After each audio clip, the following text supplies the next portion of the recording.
Yo, what's up people? It's me, Spy Fantastic here, back with another video, and today I'll be talking about why I think the RS3M V5 is the best Moyu cube ever created. This cube weighs 75 grams, comes in with an edge length of 55.5 millimeters, and costs $25 for the most expensive version of the cube, which has a ball core and also UV coating. So now let's talk about the unboxing experience. The cube comes in a nice cardboard box along with the screwdriver and also the spring compression tool, which you can use to change the spring compression, and also comes with this really weird looking robot figure that I threw in the trash right after I got it. As soon as I unboxed the cube, I really liked the shades of it. All the colors contrast really well, and I liked it a lot more than my older Tornado V3, which had a lighter shade of blue. Now, given that this cube is only $25, I don't think anyone expected it to have the features that it does. It has UV coating, it has a ball core, and it also has a spring compression system, all in a cube that costs only 25 bucks. All these features are literally things I'm used to seeing in like $60 GAN cubes. Now, I've been cubing for over 10 years, and I don't think there's been a single Moyu cube that's had as much of an impact as this cube than the OG GTS or GTS2M back in the day. The reason why I think this cube is the best Moyu cube ever created is because firstly, the ball core adds such great stability to this cube that just wasn't there in older Moyu cubes. It has great performance, great corner cutting, and also has UV coating, which is great for one-handed solving. If that doesn't tell you how good this cube is, I also broke literally every single 3x3 personal best on the first day of getting this cube. Okay, enough of me praising this cube, now let's just get into the performance of this cube and what I think about how it feels.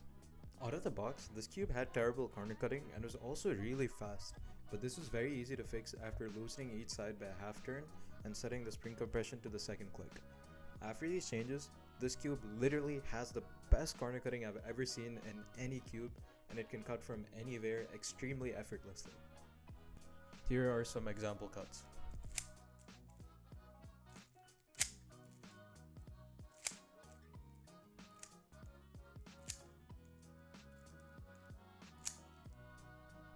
I will say this cube is probably suited for people with harsher turning styles because it is very clacky and pretty snappy, which I'm not sure is a feel everyone would enjoy on a 3x3. This cube has really good responsiveness to loop though, so you can probably set it up however you like.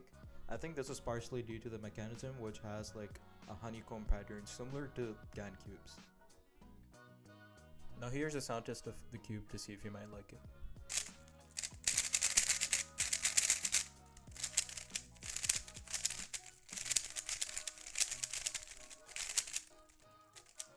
As far as how I set up this cube, it was pretty fast, so I put in angstrom and then it fell slow, so I just threw in some DNM in there.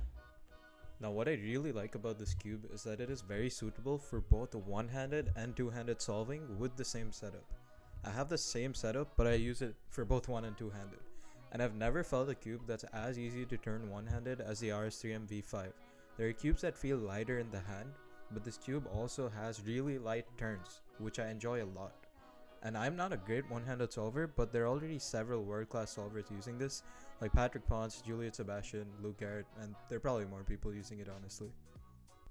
My overall conclusion on this cube is that it's solid and has absolutely everything you can want in a cube. It can be set up to your liking, it has a low price, it has UV coating, spring compression, and great performance. It's honestly as good as it can get in terms of a price to performance ratio. That said, I highly recommend this cube and I hope you enjoyed this video. Peace.